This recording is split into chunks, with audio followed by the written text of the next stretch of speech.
quantas vezes já ouvimos uma história sobre um plano de fuga impossível, mas mesmo assim, visionário é o que não falta na hora de tentar escapar. Eu sou a Jéssica Zanetti e esse é o Espíritos do Além, que trata de assuntos insólitos, misteriosos e sobrenaturais, sempre nessa ordem. Venham comigo porque hoje eu trarei uma história de crime real que envolve uma fortaleza penitenciária direto da Califórnia só para vocês. A fuga de Alcatraz. E, gente, eu tive essa ideia porque ultimamente eu estou reassistindo Prison Break. E isso ainda depois de gravar aquele episódio, né, do assalto ao Banco Central. Então vocês já viram tudo. Eu tô aqui já planejando o roubo ao banco e a fuga da prisão. Gente, pelo amor de Deus, é brincadeira, tá? Não conta pra polícia isso não. E como de praxe, eu já vou pedindo para vocês deixarem aquele like aqui no vídeo e se quiserem dar uma força pro canal, também peço que vocês se inscrevam no canal e ativem o sininho para receberem uma notificação sempre que sair vídeo novo por aqui. E se você tem amigos que curtem esses tópicos trazidos aqui no canal, eu também gostaria de pedir que vocês compartilhem os seus vídeos favoritos com eles, mas só se vocês quiserem, é claro. E agora, sem mais delongas, vamos então ao caso.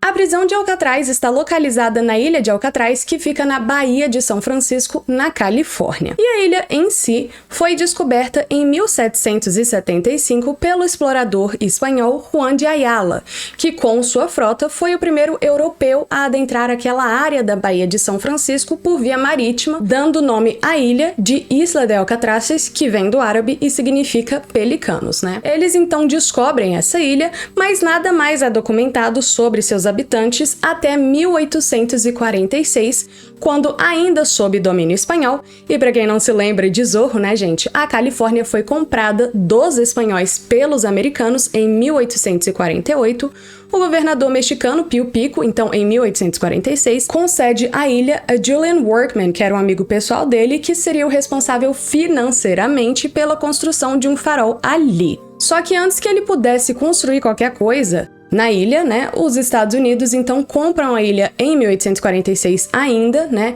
por $5.000. E em 1850, uma pequena fortificação é então construída ali na ilha, né, que vira uma base militar, já que a guerra mexicana entre os Estados Unidos e o México tinha acabado de terminar e as pessoas ainda estavam um pouco com os nervos à flor da pele e não sabiam o que ia acontecer ainda com esse Tratado de Guadalupe Hidalgo, né? E isso também sem falar que a ilha ocupava uma posição perfeita para defender a costa oeste dos Estados Unidos de atentados internacionais, né? Já que os Estados Unidos tiveram que competir pelo seu território, principalmente pelo oeste, com vários países europeus, incluindo a Inglaterra, a Espanha, a França e até mesmo a Rússia, né? Em 1853, os americanos começaram então a construir o Forte Alcatraz, que ficou pronto em 1858 apenas. Então, até hoje, existem ali túneis subterrâneos embaixo da prisão para transporte e armazenamento de armas, né? E umas áreas que são, gente, até a prova de bomba, mas só aquelas bombas do século XIX. Então, assim, eu não ficaria animado se eu fosse vocês. E em 1859, o subsolo do forte já era usado para encarcerar presos militares, ou seja, pessoas das Forças Armadas que tinham cometido crimes militares, e isso porque a ilha é super isolada, a estrutura do forte é super fortificada, né? E ainda, se a pessoa conseguisse chegar até a água do mar, eles não chegariam muito longe, né? Porque só as temperaturas médias dessa água variam de 7 a 13 graus Celsius, fazendo com que uma pessoa normal entre em choque hipotérmico em caso de exposição ao oceano entre 15 a 20 minutos. E a correnteza ali também pode chegar a quase 10 km por hora. Então assim, gente, não dá pra sair dali, não. Bem, e durante a Guerra de Secessão dos Estados Unidos, os prisioneiros de guerra dos Estados Confederados também passaram a ser trazidos para lá. E em 1863, civis que fossem acusados de traição contra os Estados Unidos também passaram a ser levados para lá e oficialmente então, em 1868, eles terminam de construir o primeiro bloco de prisão na ilha, que agora então vira uma prisão militar oficial, já que enquanto fortificação militar, eles estavam extremamente obsoletos, né? Porque existiram vários avanços durante a Guerra de Secessão dos Estados Unidos no campo militar. Então, assim, E eles adicionaram, durante os vários anos, vários blocos de celas ali, por conta das diversas guerras nas quais os Estados Unidos se envolveram, né? E também para ajudar civis. Por exemplo, em 1906, houve um terremoto na Baía de São Francisco, então eles tiveram que trazer para a ilha as populações inteiras de algumas das cidades na costa da Califórnia para se alojarem temporariamente. Porém, foi só em 1933 que o Departamento de Justiça dos Estados Unidos adquiriu a prisão, que foi durante 30 anos a prisão federal mais segura do país, se não do mundo inteiro. E quem ia para a prisão de Alcatraz, vocês me perguntam? Bom, os presos de Alcatraz, gente, não eram qualquer coisa, não. E para você ser mandado para lá, você precisava ter sido mandado primeiro para pelo menos uma, mas em geral, né, esses presos tinham sido mandados para várias prisões federais, né? E dado muito trabalho tanto para o Departamento Correcional quanto para o Departamento de Justiça, né? Tipo, se você estivesse ali, você precisava ter ido para uma prisão federal, matado gente, incitado rebeliões prisionais, liderado o PCC, coisa assim, né? E os presos que iam para lá eram inclusive escoltados pelo próprio FBI e pelos US Marshals, só para vocês entenderem a gravidade da situação. E alguns dos presos mais famosos de Alcatraz incluem Machine Gun Kelly, que é um dos mafiosos mais conhecidos do sul dos Estados Unidos, e até mesmo, gente, o Al Capone, que foi provavelmente o mafioso mais famoso de todos os tempos, tirando, é claro, o Poderoso Chefão. Então, o propósito de Alcatraz, enquanto penitenciária, era simplesmente segregar as pessoas mais perigosas dos Estados Unidos, né, e ficar de olho nelas. E porque essa cadeia tinha esses criminosos de alto escalão, tentativas de fuga era o que não faltava e algumas tiveram mais sucesso do que outras. Em 1939, por exemplo, um mafioso bem conhecido de Chicago chamado Arthur Doc Barker foi o primeiro a chegar bem perto dessa liberdade. E como ele fez isso, gente? Bem, em 1934, quando Alcatraz vira uma prisão federal, né, eles então acabam fortificando as grades das celas com aço reforçado para que ninguém consiga serrar as grades e escapar por ali, né? E isso em quase todos os blocos, exceto em 2 blocos, incluindo o bloco D, onde o Doc e mais 4 cúmplices dele se encontravam encarcerados. E assim, o governo basicamente só acabou o dinheiro mesmo, né, para completar o serviço, já que eles estavam na época da Grande Depressão dos Estados Unidos. Mas enfim, então com uma serra normal, eles conseguem ir serrando a grade, né? E eles iam cobrindo a parte que estava ali serrada com tinta para ninguém descobrir ou suspeitar que eles estavam serrando a grade. E um dia então, o Arthur Doc, ou Arthur, né, pra quem não sabe, Arthur é Arthur em inglês. Bom, ele consegue, durante a noite, sair de sua cela finalmente. Só que ao sair de sua cela, ele então encontra agora um outro problema para a fuga deles. Como é que eles iriam conseguir passar pelas grades das janelas da cadeia, né? Porque assim, o aço das grades da janela era também bem duro e reforçado e os materiais disponíveis para eles ali na prisão, tipo a serra, né, não eram então fortes o suficiente para serrar aquelas grades. Então o Doc vai ver aquilo, volta para sua cela, finge que nada aconteceu, né? E é nessa então que ele manda um dos cúmplices dele fabricar uma barra separadora, né? Feita então com um parafuso bem grande e grosso, né, que vai afastando as barras e criando uma pressão tão grande que eventualmente essas barras se quebram, porque elas são super duras, né? Então, tipo, esse seria o mesmo mecanismo do macaco do carro, né? Ele vai levantando assim, ele vai aumentando o espaço, né? Só que no caso as barras iam se quebrar e o macaco não quebra o carro, ele serve para consertar, entendeu? Então, em 19 de janeiro de 1939, ele e seus cúmplices conseguem fugir de suas celas, vão até a janela mais próxima e quebram as barras, né? E conseguem então chegar até a praia. Só que aí, quando eles chegam na praia, vem um outro problema. Eles tinham que construir então uma jangada para que eles não morressem de hipotermia.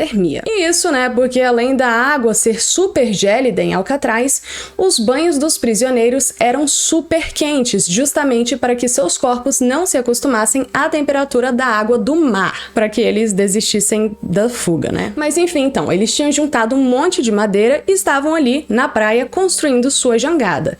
Mas um guarda os avistou e soou o alarme de fuga. Os guardas então começam a disparar contra os prisioneiros, né? E os cúmplices todos se rendem e tal, mas o Doc, infelizmente, leva um tiro fatal na cabeça e acaba morrendo, porque o tiro foi fatal, entendeu? E ele acaba morrendo, né, a um passo da liberdade, o último passo, o que é meio que triste pra ele, né? E um outro prisioneiro que tentou fugir foi o John Paul Scott, que era um ladrão bem violento, né, que tinha vários indiciamentos por latrocínio. E ele tinha sido mandado para Alcatraz em 1959 e 3 anos mais tarde, então, ele conseguiu entrar para a equipe de trabalho da cozinha. A cozinha tinha acesso ao porão e, por conta dessa área ser menos vigiada do que o resto da prisão, todos os dias, durante alguns minutos apenas, que era o que o John tinha de tempo livre, né, livre de guarda no caso, ele então descia até o porão, onde tinha uma janela com aquela mesma grade de aço reforçado, né? E ele levava, gente, apenas uma linha, quase que nem um barbante, né? Só que ela estava impregnada com cera de encerar o chão, que eu não sei o nome, né? E pó abrasivo, que é bastante usado aqui nos Estados Unidos para limpeza de superfícies e vasos. Então, assim, eles têm super fácil acesso a isso, né? Porque eles têm que limpar a cozinha. Então ele levava esse barbante com todos esses negócios, né? E ele ia serrando um pouco daquele aço a cada dia, por alguns minutos. Só que, gente, pensa comigo, ele só tinha pouquíssimo tempo todo dia para fazer isso sem ser pego. Então o processo todo acaba ali durando cerca de um ano e pouquinho no caso, né? Mas ele finalmente consegue serrar a barra. Então, em 16 de dezembro de 1962, ele e um cúmplice, o Daryl Parker, que era um ladrão de bancos, conseguem fugir pela janela e chegar até a praia. E eles tinham também luvas de borracha que eles encheram como se fossem balões e colocaram embaixo das blusas deles para ser tipo um colete salva-vidas. E o plano deles era basicamente ir boiando até chegar em São Francisco, que fica a mais ou menos 2 quilômetros de Alcatraz. Só que o Daryl, ele tinha quebrado a perna na queda da janela, né? E ele não conseguiu chegar muito longe, sendo capturado pelos guardas da prisão por volta das 6 horas da manhã do dia da fuga, a 100 metros da costa da ilha de Alcatraz. Já o John consegue chegar até a costa de São Francisco, só que ele estava em choque térmico, então ele acaba desmaiando na praia e é levado de volta para Alcatraz. Pô, esse daí nadou e morreu na praia, né? Literalmente. Na verdade, não, ele não morreu, tá, gente? Ele foi levado de volta, que não acabei de falar. Já em 1943, Floyd Hamilton, que era um membro famoso da gangue de Bonnie e Clyde, também entrou para a história das tentativas de fuga de Alcatraz. E a fase 1 do plano dele era basicamente se comportar super bem para ter algumas regalias ali na prisão. E é nessa, então, que ele consegue ser mandado para o bloco de indústria de Alcatraz, onde eles faziam blocos de cimento. E, gente, por que ele queria chegar ali? Bem, porque esse prédio se localizava bem na extremidade, na beirada mesmo da ilha, e o formato do prédio fazia com que os guardas só fossem capazes de monitorar uma parte do prédio de cada vez. O Floyd, ele tinha 3 cúmplices que eram todos sequestradores, e um deles, além de ser sequestrador, também era ladrão de bancos. Então, assim, né? Enfim, né? Eles basicamente, então, só quebram uma janela, né? E fingem que nada aconteceu ali. Só que aí, em um outro dia, no dia 13 de abril de 1943, quando os guardas estavam então fazendo uma ronda do outro lado do prédio, eles pegam martelos e facas com os quais eles trabalhavam ali e já ficam preparados esperando os guardas voltarem para aquela parte onde eles estavam. No que os guardas voltam, os prisioneiros os atacam, né, e amordaçam esses caras, e aí eles pulam a janela que eles tinham quebrado no outro dia.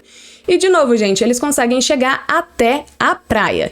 E os prisioneiros, então, se jogam no mar e estão nadando, só que aí um dos guardas que estava na torre, né, de vigia, os vê. E no que ele avista os prisioneiros, ele começa a atirar. Um dos prisioneiros é morto, o outro se esconde, mas é encontrado em uma caverna, né, e o outro só se rende ali ainda na praia. Ele nem tinha chegado a nadar. Só que o Floyd se esconde em uma outra caverna e os guardas começam a procurá-lo que nem louco, né, por toda parte. E ele fica ali dentro, gente, durante um tempão sem que ninguém consiga encontrá-lo.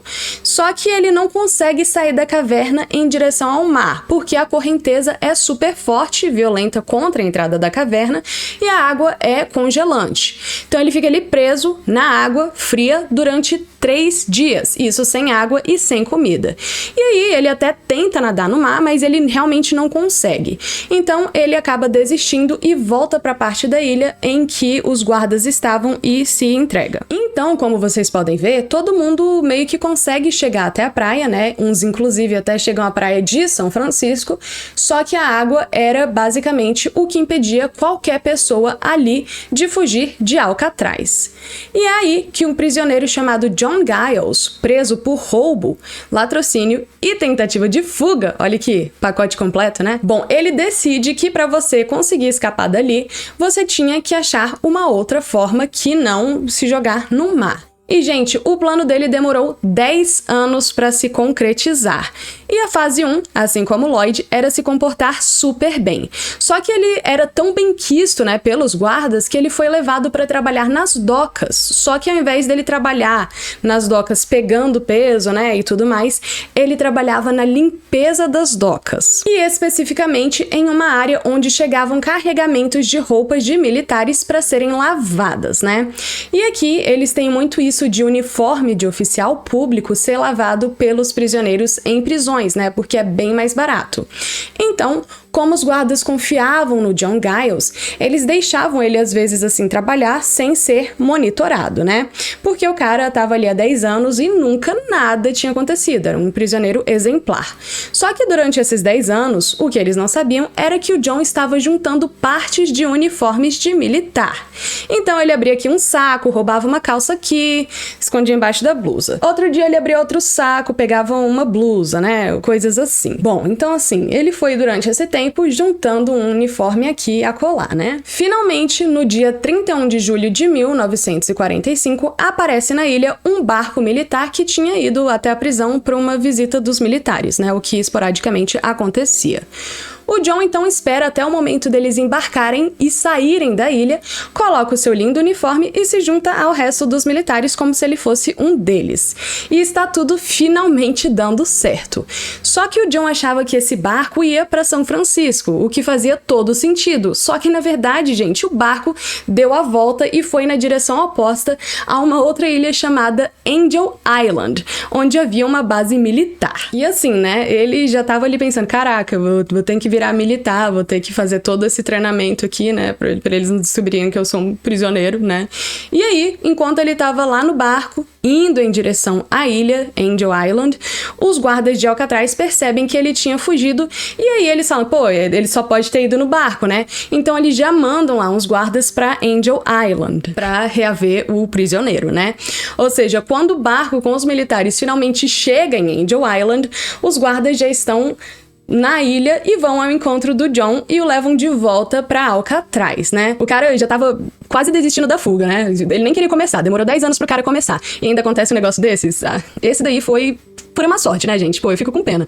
E inclusive um dos guardas falou que os outros prisioneiros começaram a chamar ele de Wrong-Way Giles, né? Que é Giles, o sobrenome dele, que vai no sentido oposto, entendeu? Tipo, o erradinho, a direção errada, alguma coisa assim. Eu achei tadinho, gente. 2 hours later. Eu achei tadinho, porque, poxa, foi um bom plano, entendeu? O cara se esforçou, entendeu? E não conseguiu, eu achei triste. E é aí que a gente finalmente chega na grande fuga. E em 1962, 3 prisioneiros, Frank Morris, Clarence Anglin e John Anglin, todos ladrões de banco, né, fazem algo que então todo mundo achava ser até então impossível. E aqui você já vê que realmente um pré-requisito para você fugir de Alcatraz era você se chamar John, né? Porque, meu amigo, todo mundo aqui se chama John. Bom, e se você não percebeu, então o John e o Clarence, eles têm o mesmo sobrenome, e isso porque eles são irmãos. E esses irmãos eram conhecidos por tentarem e, em muitos casos, conseguirem fugir de todas as cadeias onde eles estiveram. E nos anos 50, o John foi para a mesma prisão do Clarence, no Kansas, porque ele tinha tentado fugir da prisão onde ele estava na Pensilvânia. E aí, chegando no Kansas, os dois irmãos tentam fugir juntos de novo e aí eles são capturados e mandados para Alcatraz. Lá eles conhecem o Frank e um outro prisioneiro chamado Allen West e começam ali uma amizade. E eles todos tinham sido levados até Alcatraz justamente porque todos eles já tinham tentado fugir de várias cadeias. Só que os Anglin também tinham um outro irmão e esse não tinha participado desse plano de fuga no Kansas, né? Porque ele estava, no caso, em uma outra penitenciária na época. Então ele continuou naquela outra cadeia, né? E eu achei paia, mas o que eu achei mais paia, tadinho, é que esse outro irmão, em 1964, ele morre eletrocutado tentando fugir da cadeia onde ele estava. O Frank, então, ele tinha um QI de gênio, né? E muitas pessoas dizem que ele foi quem tramou a fuga inteira. Porém, tem uma historiadora, a Jolene Babiak, que diz que, na verdade, a fuga só foi possível por conta do Allen. Bom, em Alcatraz, esses prisioneiros então percebem bem no início que seria impossível escapar pelas barras da cela. Isso porque, ao contrário do nosso primeiro amiguinho que eu falei, né, eles estavam no bloco B, que era um daqueles blocos que tinham as barras de aço reforçadas. Então eles começam a pensar em qual seria a saída para eles. E assim, a maior parte do tempo, né, os prisioneiros passavam dentro de suas celas sem fazer nada, né? Eles saíam, pegavam sol, trabalhavam, porém mesmo a grande parte das horas a cada dia eram gastas dentro de suas celas.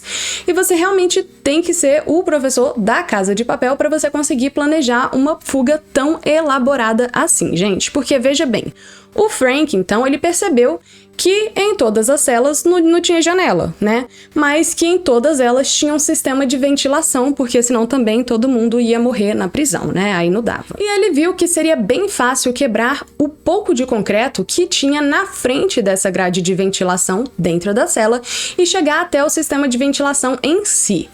E como que eles fizeram isso? Bom, na prisão havia esses talheres que eram de aço industrial da virada do século XIX.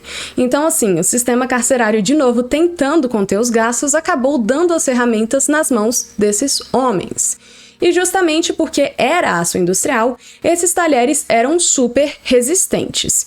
E os três homens começaram então a usar os cabos das colheres e dos garfos para furar o concreto na parede em cima da onde estava o tubo de ventilação, como se fosse uma broca mesmo, né? Só que uma vez que eles conseguissem passar pelos tubos de ventilação, isso os levaria até a galeria, que é toda engaiolada e onde há sempre pelo menos um guarda armado. E para você sair da galeria, não importa quem você seja, você precisa de uma chave mestra. Então, basicamente, o plano deles estava fadado a falhar de qualquer forma. Mas foi aí que o Allen West encontrou uma solução. Ao invés deles seguirem o caminho até a galeria, ele conseguiu encontrar um desvio que os levaria até o teto da prisão, onde eles poderiam escapar com mais calma. E o Allen, ele era o único ali que não era ladrão de banco, né? Ele era ladrão de carros. #GTA. E ele trabalhava na limpeza no último andar do bloco B e foi assim que ele encontrou um tubo de ventilação geral que não era selado e por onde então eles poderiam entrar e escapar. Então agora, gente, só faltava eles resolverem o último problema, a água.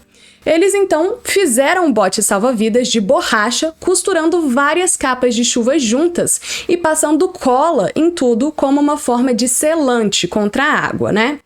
E eles também fizeram coletes salva-vidas, o que eu particularmente achei criativo e eficiente. A parte ruim é que eles então só poderiam saber se o bote salva-vidas deles funcionaria mesmo no dia da fuga, né? Porque você não pode chegar para os guardas e falar assim: oi amigo, sabe o que é? Então eu e meus brother aqui, né? A gente tá planejando aí um plano de fuga, né? A gente só precisa testar esse barco aqui rapidinho que a gente fez, beleza? Eu acho que não ia dar muito certo, né, gente? Então, na noite da fuga, 11 de junho de 1962, a temperatura da água já estava variando de 10 a 12 graus Celsius e a correnteza estava super violenta, chegando a 4 km por hora, o que não eram bem as condições de teste ideais para um bote salva-vidas feito de borracha super fina e que teria que servir para 3 homens adultos juntos de uma vez só, né? Mas ou era isso ou era a morte. E os prisioneiros começaram a fuga de suas celas naquela noite, mas ao chegarem ao tubo de ventilação, apenas o Frank e os irmãos Anglin é que passaram por ali. E não se sabe ao certo por que o Alan não foi. Enquanto algumas pessoas acreditam que ele não conseguiu cavar o buraco na cela dele a tempo, né? Outras pessoas defendem que ele só pensou que o risco era muito grande e que provavelmente eles não conseguiriam escapar, e se eles fossem capturados e trazidos de volta, né, eles teriam que cumprir uma pena maior ainda por conta da fuga. Então, por causa disso, ele só nem quis ir, né? Mas o fato mesmo é que por volta das 23 horas, os 3 prisioneiros chegaram até a praia com o seu bote, que eles teriam que encher ali mesmo, né?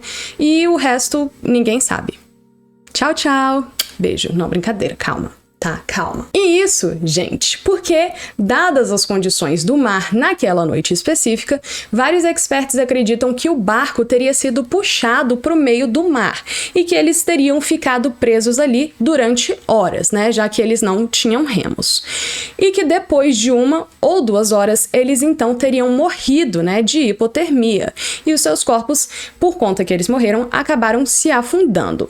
Mas há também quem ache que chegando mais perto da costa, os presos conseguiram nadar até chegarem em terra firme. E isso porque eles não apenas tinham coletes salva-vidas improvisados, lembrando, né? Mas também porque alguns atletas profissionais durante anos conseguiram nadar de Alcatraz até São Francisco. Porém, isso, né, com a maré baixa e em condições que protegessem seus corpos da água gélida. Mas, gente, só vamos lembrar aqui, né, que o John Scott e o próprio Daryl Parker, eles tinham improvisado uma espécie de colete. E esses coletes, que eram bem mais precários do que os 3 de 62, funcionaram, né? Tanto que um conseguiu até chegar em São Francisco. E o outro só não chegou porque ele tinha quebrado a perna e não conseguia nadar. Então, particularmente, eu, Jéssica, acho que seria muito difícil eles não terem encontrado esses corpos que estariam boiando e não teriam afundado, né? Porque eles estão de colete. A não ser, é claro, que por alguma razão eles tenham tirado os coletes de si mesmos, né? Mas nesse caso, eu acho que as autoridades ainda assim teriam encontrado pelo menos os coletes flutuando. Oi, gente, como vocês podem ver, eu estou aqui agora na edição depois de um dia bem longo e hoje, inclusive, eu gravei short. Vocês podem ver que eu tô com um resquício de barba aqui, né? Mas simplesmente, olha que coisa interessante. Eu acabei de descobrir que eu falei uma mentira pra vocês. E agora eu acabei de entrar no site do FBI porque quando eu tava editando eu fiquei com essa dúvida e fui ver. E aí, adivinha, gente, eu encontrei uma notícia muito, muito doida. Lembra que eu falei pra vocês que eles não tinham remo, então que alguns experts acreditavam que eles tinham, né, sido puxados para o meio do mar e ficaram à deriva. Só que acontece que as autoridades, alguns dias mais tarde, depois da fuga deles, encontraram pedaços de madeira que lembravam, eu tô até colocando aqui a imagem agora, você pode ver, que lembravam remos, então eles tinham remos sim, tá? E eles também conseguiram encontrar depois um colete salva-vidas, tá? Que tinha sido lavado na costa do mar, né? Eles não sabem se foi lavado ou, hipoteticamente, se alguém chegou ali e jogou o colete salva-vida. Eles encontraram um dos coletes salva-vidas na praia, né? Então, assim, sei lá, pra mim eles escaparam, eu quero acreditar, ok? Eu quero acreditar. E era só isso que eu tinha pra falar pra vocês, porque, né, nunca é bom ficar espalhando fake news por aí, especialmente quando se trata de um caso verídico. Mas então, voltem pro vídeo, beijo, tchau. Porém, o fato continua sendo que nenhum corpo foi encontrado na Baía de São Francisco depois de uma busca detalhada que, inclusive, envolveu o próprio FBI durante 17 anos. E ao mesmo tempo, gente, os rostos deles ficaram expostos em jornais, na TV e em panfletos de procurado durante todos esses anos, e ninguém em terra firme nunca reportou ter visto nenhum desses fugitivos. Então, ainda hoje, paira a dúvida no ar. Será que eles conseguiram fugir? Ninguém sabe. E no dia 21 de março de 1963, a prisão de Alcatraz foi fechada depois de 29 anos de operação e hoje ela funciona como uma área de recreação.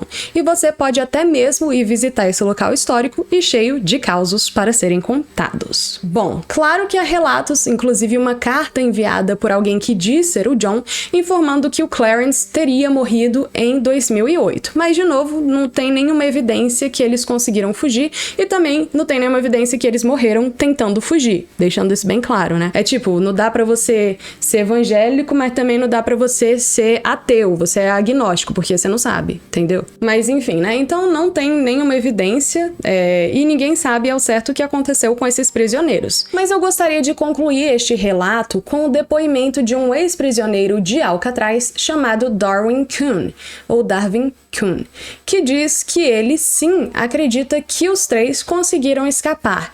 E isso porque, se você parar para pensar, todos os outros que tentaram escapar de Alcatraz antes de cumprir a sua pena, né, foram encontrados e trazidos de volta ou mortos tentando escapar. Mas eu queria saber de você, no que você acredita.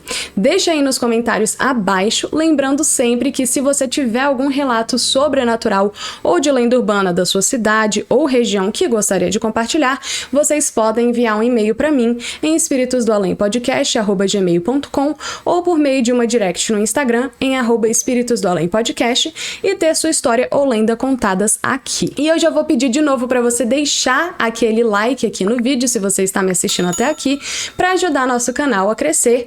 E se você gosta dos vídeos, eu também queria convidá-los a se inscreverem no canal e ativar o sininho e também compartilhar os nossos vídeos com seus amigos que curtem esses temas. E muito obrigada por terem me feito companhia até aqui, e eu volto na semana que vem com um caso mal assombrado para vocês. Mas até lá, lembrem-se, se tentarem fugir de Alcatraz, aprendam primeiro a voar, porque fugir pelo mar é impossível.